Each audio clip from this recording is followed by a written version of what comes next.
Hi, third graders. It's time for reading.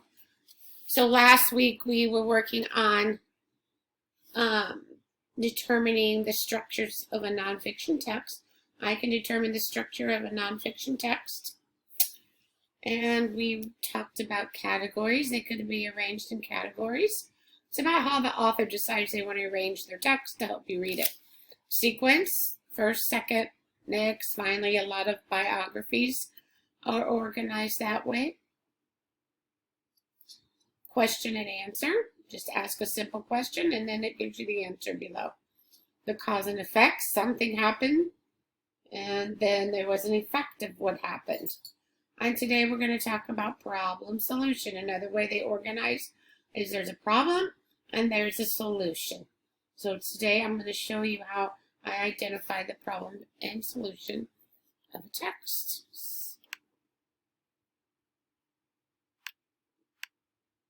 Okay, so here's the text I'm going to read.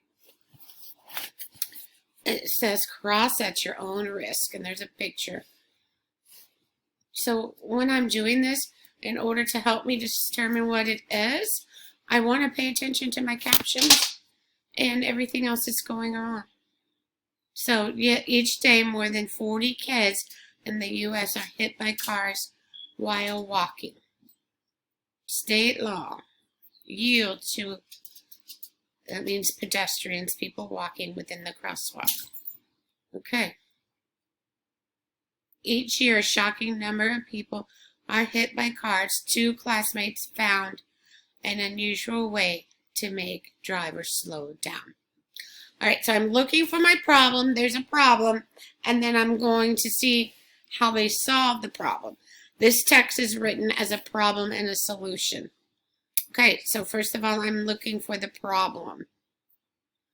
The car sped straight toward Erica and his little brother. It was September 2016, and the boys were crossing the street outside Brooks Elementary School in Medford, Massachusetts. Fortunately, Eric's dad yanked him out of the car's path just in time. The 2 brothers were lucky.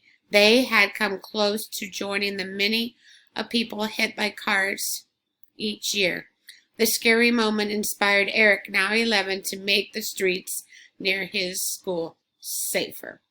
Okay, so right away I think I figured out the problem. It said that they almost were hit by a car going across on the crosswalk. And then it also told me that how many people? I don't know. Many, it just says many people. But up here I think it told me 40 kids in the U.S. are hit by cars by walking home each day. Not total, each day. Cross at your own risk is also kind of giving me an idea. So the problem is, then I have this great sheet over here. What is the problem? Well, the problem is kids are getting hit by cars. They're not stopping at crosswalks. Crosswalk, I think, is one word. Oh.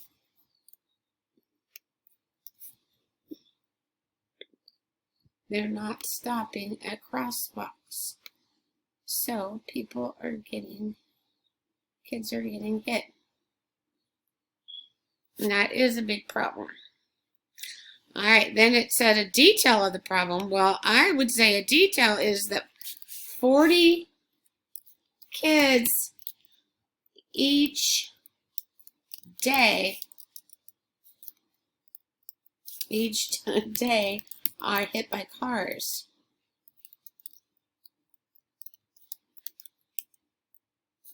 By cars in the crosswalk. They're not just being hit by cars. It's important to know the kids are in the crosswalk and they're still getting hit by cars because people aren't slowing down. Okay, so now I'm going to keep reading. I figured out the problem. Let's see. Killer cars.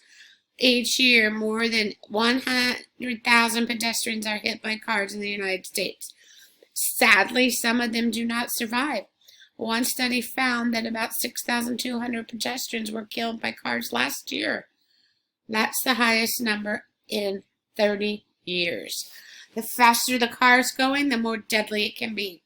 Eric knew that if he could not get cars to slow down, he might be able to,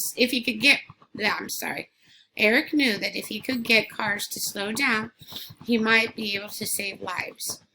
He just needed a plan. And there's some words to know. If I don't know what a pedestrian is, it tells me right there. Okay, so let's see what he did. Smart solution. So right now, I think we're figuring out the problem, or the answer to the problem, the solution. About a year after his close call, Eric teamed up with fellow student named Isa. They researched ways to make drivers slow down.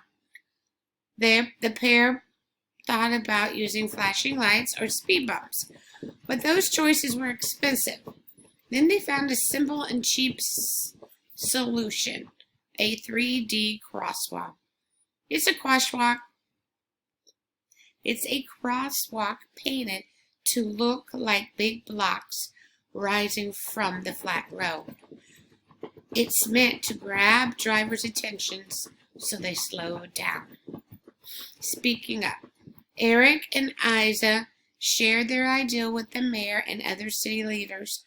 They gave presentations showing 3D crosswalks have made drivers slow down in other countries. The leaders approved their idea. The whole process took more than a year. Last April, a 3D crosswalk was finally painted outside Brooks Elementary School. I had almost given up, explains Asia, when now 10, but you can't give up on things or things won't happen. The city has since painted a 3D crosswalk at other schools and plans to add the crosswalks to others. I'm so excited that it's finally done, as Eric, and that we made the roads safer for people. And there's a picture of them.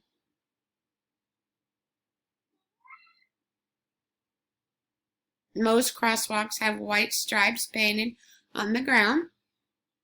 In a 3D crosswalk, the stripes are painted to look like three-dimensional blocks. It's an optical illusion or something that tricks the eyes. Drivers slow down to avoid driving onto the blocks. Huh, that's interesting. And then we got some more tips for taking action, what they did. All right, so I think I found my solution. What they did, they had some other ideas of speed bumps and lights, but then what did it say right here? But it was kind of expensive, so then they heard about these 3D crosswalks, and they decided to research and find it out. So their solution, how are Eric and Isa trying to solve the problem? Well, they went to the mayor.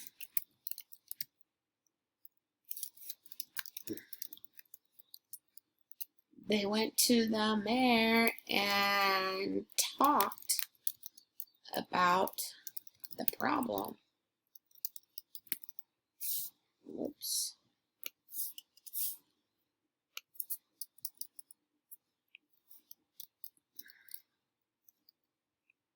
They went to the mayor and talked about the problem. They did presentations. What else? Oh, they researched. Yep, they researched ways to get cars to slow down and stop at crosswalks. I'll fix it just a second. So they did several things. They went to the mayor and talked about the problem. They researched ways to get cars to slow down and stop at crosswalks. And one of the details about their solution. So they used 3D painting of crosswalks.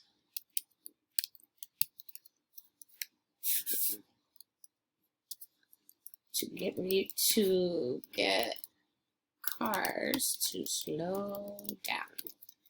Okay. That's it. That's what they did. So you're going to be doing the same thing. You're going to be reading another story. Not this one. And then there's a bottom part that says take action. What is a problem in your community? So think about a problem that might be happening in your community area where you live, and a couple of ways to solve it. So you'll be doing that one as well. Get your thinking. Okay? So that's it. You're going to practice looking for problem and solution. It's another way that writers write when they're writing about a nonfiction text. Okay, it's going to be your turn to read now.